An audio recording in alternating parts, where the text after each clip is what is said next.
Hello, beautiful people. Welcome to our channel. If you're new to this channel, please endeavor to like, share, and subscribe. On this channel, we're bringing about crime and controversy happening in Nigeria and Africa at large. So, in the news today, I want to present you with a brief biography of a Cashvist or a civil activist of Nigerian descent in the name of Deji Adeyanju. Deji Adeyanju is a social commentator, a Nigerian activist, and the former head of new media for the People's Democratic Party (PDP). He is the convener of the Concerned Nigerians, a pro-democracy and good governance group. Deji Adeyanju was born on December 9th, 1979 in Kogi State, Nigeria.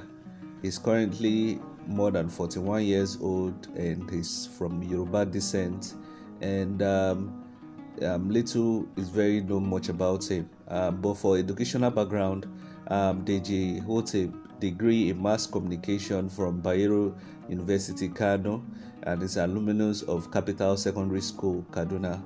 I think of recent, he just completed his law degree. So Deji is also a Nigerian activist who has led a series of protests against the Nigerian government. He has been arrested several times for his involvement in protests against the government. One of the protests which he led was the protest for the release of Nnamdi Kanu, the leader of the indigenous people of Biafra. And he also led the protest for the release of controversial blogger Kemi Oluyolo. In 2019, Deji protested for the release of blog and Sahara Reporters owner Omoyele Sowore. In 2020, Deji led the October 1st protest in Abuja to protest poor governance of the President Buhari's administration. Aside activism, Deji has worked as head of new media of People's Democratic Party (PDP). In 2018, Deji was arrested and detained for 78 days in Kano prison for alleged murder. He was, however, discharged and acquitted by the Kano State High Court in 2019. Deji has been arrested he was arrested 6 times in 2018, and on one occasion he was charged with terrorism. These are his phone numbers, which I don't know if they are still working.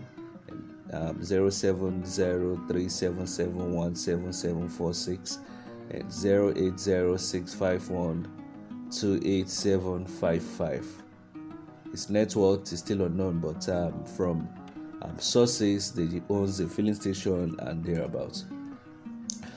So what piqued my interest in this Deji was his criticism of P2B, and it's not just only P2B he criticizes, but he criticizes PDP, he criticizes, he hardly criticizes Tinubu, but he does, but his main agenda is P2B.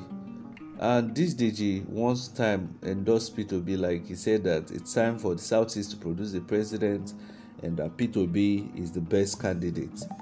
But what happened? It has been a barrage of criticism.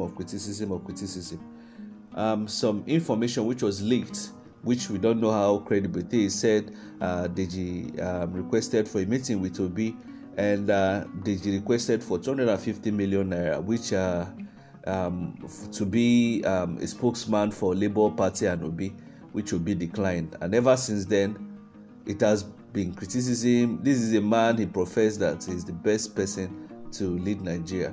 And ever since then, Deji has come out in full war of criticism. In fact, some of his criticisms doesn't even make sense.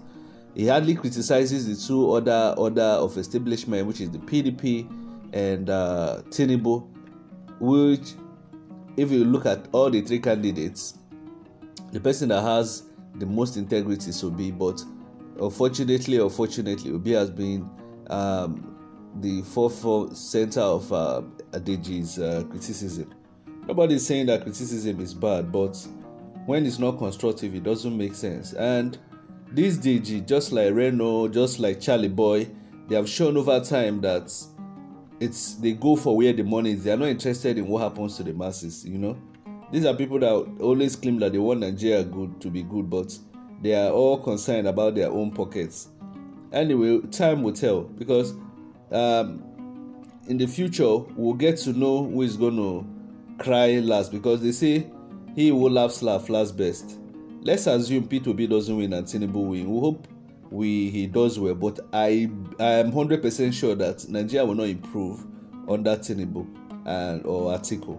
You understand? So Deji has always been a very controversial person. Sometimes his criticism makes sense, but most of the times is as if it's criticism of bitterness. That's what we say. I don't know whether it was because he was declined the 250 million by P2B's team. Anyway, guys, what do you think about Deji? And another thing I want to say, people, please don't be emotional about what he says. It might be crazy, but don't just take it to your heart. Anyway, guys, what do you make of Deji? Do you think he's a real activist? Let me know your thoughts in the comment section.